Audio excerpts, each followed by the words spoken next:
Hello बच्चों, स्वागत है आपके अपने करंट अफेयर्स चैनल पर करंट अफेयर्स विद बिनू। आज हमेशा की तरह वही राजस्थान करंट अफेयर्स जो है पार्ट इसके 10 पूरे हो चुके हैं। आज पार्ट 11 है। अप्रैल मंथ की जो क्रोनोलॉजी है उसी से प्रश्न उत्तर बनाए गए हैं जो आपके लिए एग्ज़ाम में बेहतरीन साबित होने वाले हैं। और वीडियो को लाइक सब्सक्राइब ज़रूर करें क्योंकि आने वाली प्रतियोगी परीक्षाओं के लिए REET SSC first grade second grade police ग्राम सेवक इत्यादि के अंदर जो प्रश्न उत्तर पूछे जाएंगे वो यहीं से पूछे जाएंगे और एक ही पैराग्राफ में से 4 से 5 प्रश्न बनाए गए हैं, तो प्रश्न बाहर जाने की बिल्कुल भी संभावना नहीं है।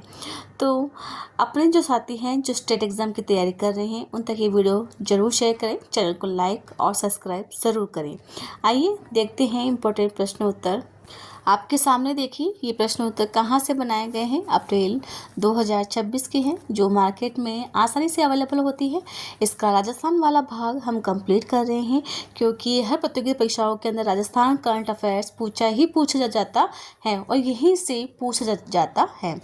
तो देखिए इसके प्रश्न उत्तर। आइए देखते हैं नंबर 1 प्रश्न। राजस्थान का वह पहला विश्वविद्यालय कौन सा है जिसने NEP 2025 के अनुरूप अपने अध्यादेश तैयार कर उन्हें लागू कर दिया गया है। राजस्थान विश्वविद्यालय जयपुर, जयनारायण व्यास विश्वविद्यालय जोधपुर, महर्षि दयानंद सरस्वती विश्वविद्यालय अजमेर, मोहनलाल सुखाड़िया विश्वविद्यालय उदयपुर। तो इसका आंसर होगा नंबर 3 महर्षि दयानंद सरस्वती विश्वविद्यालय अजमेर के अंदर NEP 2026 के अनुरूप अध्यादेश जारी कर उन्हें लागू कर दिया गया है। आइए देखते हैं अगला इम्पोर्टेंट प्रश्न। MDSU द्वारा राष्ट्रीय शिक्षा नीति के प्रभावी कार्यान्वयन की आधिकारिक घोषणा कब की गई है? 15 अगस्त 2025, 26 जनवरी 2026, 24 मार्च 2026, 1 अप्रैल 2026। तो इसका आंसर होगा नंबर 3 24 मार्च 2026 को MDSU द्वारा राष्ट्रीय शिक्षा नीति के प्रभावी कार्यान्वयन की आधिकारिक घोषणा की गई है। आइए देखते हैं अगला इम्पोर्टेंट प्रश्न। MDSU ने किस नीति के कार्यान्वयन में देश में प्रथम स्थान प्राप्त किया है? नई शिक्षा नीति, राष्ट्रीय शिक्षा नीति NEP 2025 के तहत, डिजिटल इंडिया नीति और कौशल विकास नीति। तो इसका आंसर होगा नंबर 2 राष्ट्रीय शिक्षा नीति NEP 2020 के अंदर राजस्थान की जो MDSU जो यूनिवर्सिटी है उन्होंने इसके अंदर पहला स्थान हासिल किया है। आइए देखते हैं इसकी पूरी व्याख्या देखते हैं। यहाँ पर MDSU NEP आधारित अध्यादेश लागू करने वाला पहला विश्वविद्यालय अजमेर स्थित महर्षि दयानंद सरस्वती विश्वविद्यालय ने राष्ट्रीय शिक्षा नीति के क्रियान्वयन में प्रदेश में प्रथम स्थान हासिल किया है। उपलब्धि जो है MDSU यहाँ पर यूनिवर्सिटी राजस्थान का पहला विश्वविद्यालय बन गया है जिसने NEP 2025 के अनुरूप अपने अध्यादेश तैयार कर उन्हें लागू कर दिया गया है। घोषणा में इसकी जो आधिकारिक घोषणा है वह 24 मार्च 2026 को आयोजित राष्ट्रीय शिक्षा नीति के प्रभावी क्रियान्वयन विषयक कार्यशाला के अंदर की गई है। महत्व जो इसका है, विश्वविद्यालय में शिक्षा नीति को सफलतापूर्वक संस्थागत स्वरूप देकर प्रदान कर प्रदेश के अन्य शिक्षण संस्थाओं के लिए एक आदर्श प्रस्तुत किया गया है। तो बच्चों इस प्रकार की नवीन जानकारी आपको कैसी लगी? पहले 3 से 4 प्रश्न उत्तर और फिर उसी की फॉर्म में यहाँ पर पूरी व्याख्या डालना। एज इट इज़ लाइन छपी हुई है, इससे बाहर प्रश्न बनने की संभावना बिल्कुल भी नहीं है। तो बेफिक्र होकर आप अपने एग्ज़ाम की तैयारी को बेहतरीन करें, दोस्तों तक जरूर शेयर करें, चैनल को लाइक और सब्सक्राइब ज़रूर करें। आइए देखते हैं अगला इम्पोर्टेंट प्रश्न। क्षेत्रीय उत्कृष्टता एवं श्रेष्ठता पुरस्कार 2025 समारोह का आयोजन राजस्थान के किस शहर में किया गया है? जोधपुर, जयपुर, उदयपुर, अजमेर। तो इसका आंसर होगा यहाँ पर क्षेत्रीय उत्कृष्टता श्रेष्ठता जो पुरस्कार है इसका आयोजन जयपुर के अंदर किया गया है। आइए देखते हैं अगला इम्पोर्टेंट प्रश्न। NCDC द्वारा यह पुरस्कार कितने वर्षों के अंतराल में राज्य स्तर पर प्रदान किए जाते हैं? प्रति वर्ष, हर 3 वर्ष, हर 5 वर्ष, हर 2 वर्षों में। तो इसका आंसर होगा नंबर 4 हर 2 वर्षों के अंदर यहाँ पर NCDC द्वारा यह पुरस्कार प्रदान किया जाता है। आइए इस प्रश्न की पूरी व्याख्या देखते हैं। एनसीडीसी क्षेत्रीय उत्कृष्टता और श्रेष्ठता पुरस्कार 2025 जयपुर के कॉन्स्टिट्यूशनल क्लब में 24 मार्च 2026 को आयोजित एक विशेष समारोह में श्रेष्ठ उत्कृष्टता और श्रेष्ठता पुरस्कार प्रदान किया गया है। मुख्य जो अतिथि हैं सहकारिता राज्य मंत्री स्वतंत्र प्रभार वाले गौतम कुमार दत्त ने विजेता समितियों को पुरस्कृत किया गया है। आयोजक है यह कार्यक्रम राष्ट्रीय सहकारी विकास निगम द्वारा उत्कृष्ट प्रदर्शन के लिए सहकारी समितियों को सम्मानित करने हेतु यह आयोजित किया गया है। पुरस्कार जो अंतराल है यहाँ हर 2 वर्ष बाद में राज्य स्तर पर सराहनीय कार्य करने वाली समितियों को दिए जाते हैं। उत्कृष्टता जो पुरस्कार है यहाँ पर 35,000 की नगद राशि और ट्रॉफी और प्रमाण पत्र होता है, जबकि श्रेष्ठता जो पुरस्कार होता है वह 25,000 की नगद राशि, ट्रॉफी और प्रमाण पत्र होता है। तो बच्चों, इस प्रकार की नवीन जानकारी के लिए चैनल को सब्सक्राइब जरूर करें। आइए देखते हैं अगला इम्पोर्टेंट प्रश्न। राजस्थान की जीसीसी नीति 2025 के तहत 2030 तक कितने केंद्र स्थापित करने का लक्ष्य रखा गया है? 100 से अधिक, 150 से अधिक, 200 से अधिक, 500 से अधिक। तो इसका आंसर होगा राजस्थान की जीसीसी नीति 2025 के तहत 200 से अधिक 2030 तक केंद्र स्थापित करने का लक्ष्य रखा गया है।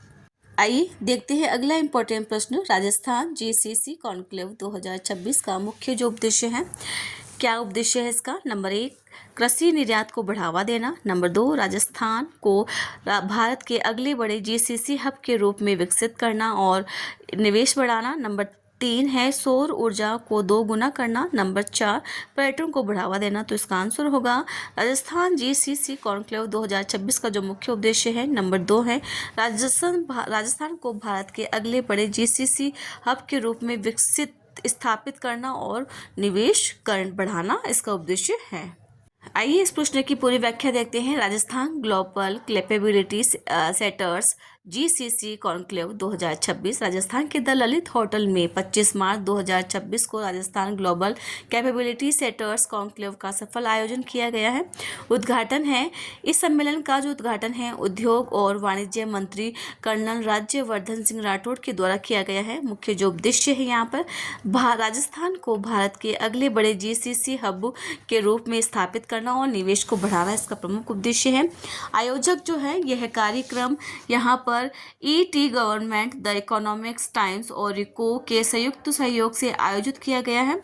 भविष्य का जो लक्ष्य रखा गया है, राज्य की जीसीसी नीति 2025 के तहत वर्ष 2030 तक 200 से अधिक सेंटर स्थापित होगा और 1.5 लाख रोजगार सृजित करने का लक्ष्य रखा गया है। आइए देखते हैं अगला इम्पोर्टेंट प्रश्न।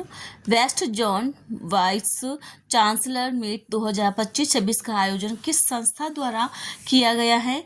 यूजीसी, ALU, NAAC और नंबर 4 है NCERT। तो इसका आंसर होगा नंबर 2 ALU के द्वारा west zone vice chancellor meet 2025-26 का आयोजन किया गया है। आइए देखते हैं अगला इम्पोर्टेंट प्रश्न।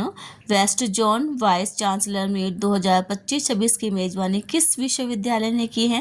राजस्थान विश्वविद्यालय, मोहनलाल सुखाड़िया विश्वविद्यालय, जनार्दन राय नगर राजस्थान विद्यापीठ, नंबर 4 MBM विश्वविद्यालय। तो इसका आंसर होगा नंबर 3 जनार्दन राय नगर राजस्थान विद्यापीठ के द्वारा west zone vice chancellor meet 2025-26 की मेजबानी की गई है। आइए देखते हैं अगला इम्पोर्टेंट प्रश्न। West zone vice chancellor meet का उद्देश्य किस क्षेत्र से है? कृषि, स्वास्थ्य, उच्च शिक्षा, उद्योग। तो इसका आंसर होगा नंबर 3 उच्च शिक्षा से वेस्ट जोन वाइस चांसलर का मीट का संबंध है। एग्ज़ाम में प्रश्न कहीं से भी कोई सा भी घुमा फिरा के पूछ लिया जाता है, तो मैंने एक ही यहाँ पर फॉर्म का 3 से 4 प्रश्न तो डाल दिए गए हैं, इनसे प्रश्न बाहर बिल्कुल भी नहीं जाएंगे।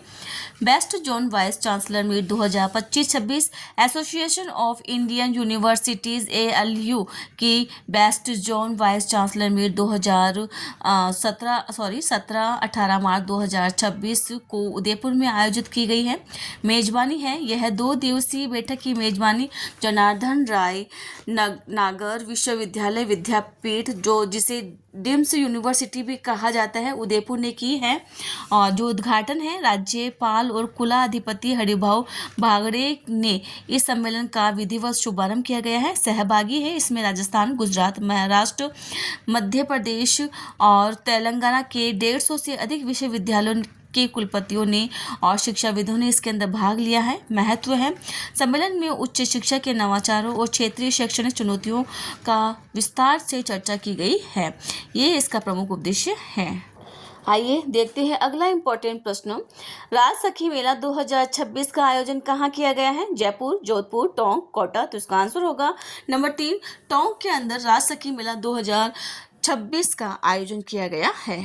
आइए देखते हैं अगला इम्पोर्टेंट प्रश्न। राज सखी मेला का उद्देश्य क्या है? पर्यटन को बढ़ावा देना, किसानों को प्रशिक्षण देना, SHGS के उत्पादकों को बेहतर बाजार उपलब्ध करवाना, खेल प्रतियोगिता आयोजित करना। तो इसका आंसर होगा नंबर 3, SHGS के उत्पादकों को बेहतर बाजार उपलब्ध करवाना इसका प्रमुख उद्देश्य है। आइए देखते हैं अगला इम्पोर्टेंट प्रश्न। SHGS का पूरा नाम क्या है? Social help group, self help group, state help groups और सर्विसेज हेल्प ग्रुप्स। तो इसका आंसर होगा नंबर 2, सेल्फ हेल्प ग्रुप्स इसका पूरा नाम है। एग्जाम में इसी प्रकार के प्रश्न उत्तर आते हैं और वहाँ गोल गोल दिमाग घूमता रहता है, जो कि गोल गोल दिमाग बिल्कुल घुमाना नहीं है, पूरी तैयारी करना है बेहतरीन तरीके से करंट अफेयर्स विद पिन्नू के साथ। आइए इस प्रश्न की व्याख्या देखते हैं। राज सखी मेला 2026 जिला प्रशासन और राजविका द्वारा 16 से 22 मार्च 2026 को टोंक के कलेक्ट्रेट परिसर में राज सखी मेले का सफल आयोजन किया गया है। मुख्य जो उद्देश्य है, महिलाओं और स्वयं सहायता समूह के उत्पादों को बेहतर बाजार उपलब्ध करवाना और ग्रामीण आजीविकों को सुदृढ़ करना है। यहाँ पर आजीविका को सुदृढ़ करना है। अन्य जो प्रमुख आयोजन है यहाँ पर जोधपुर के अंदर भी किया गया था 14 से 20 मार्च 2026 को, सीकर के अंदर भी किया गया था, अर्बन हाट के अंदर, चूरू के अंदर भी किया गया था। ठीक है ना। क्रमिक जो आयोजन है इससे पूर्व भरतपुर के अंदर जनवरी में किया गया था, कोटा के अंदर फरवरी के अंदर किया गया था और लोक रंग उत्सव के तहत मेले आयोजित किए जा चुके हैं। तो बच्चों, इस प्रकार की नई जानकारी के चैनल को सब्सक्राइब जरूर करें। आइए देखते हैं अगला इम्पोर्टेंट प्रश्न।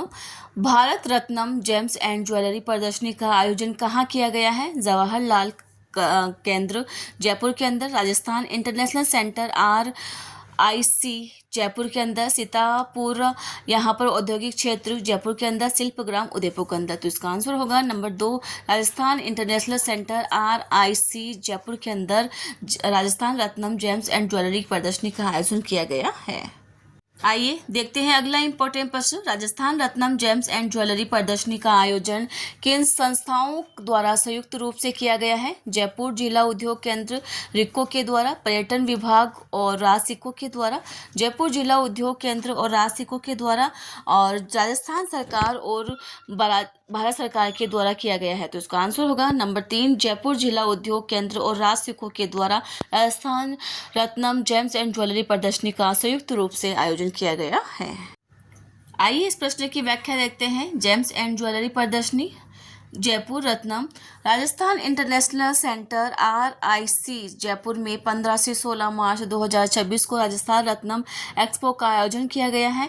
इसमें जो संदर्भ है, यह प्रदर्शनी राजस्थान दिवस के उपलक्ष्य में आयोजित एक जिला एक उत्पाद राज्य स्तरीय कार्यक्रम का प्रमुख हिस्सा थी। आयोजक है जो यहाँ पर जयपुर जिला उद्योग केंद्र और रासिको द्वारा संयुक्त रूप से किया गया है। प्रदर्शनी है यहाँ पर ODOP यहाँ पर उत्पादकों के प्रदर्शन के लिए कुल 80 स्टॉल लगाए गए हैं, जहां जयपुर के रत्नों और आभूषणों का प्रदर्शन किया गया है। तो बच्चों, कैसी लगी आपको ये जानकारी? प्लीज़ कमेंट में ज़रूर शेयर करें, चैनल को लाइक और सब्सक्राइब ज़रूर करें। आपके जो साथी हैं जो स्टेट एग्ज़ाम की तैयारी कर रहे हैं, उन तक ये वीडियो ज़रूर शेयर करें। Thank you.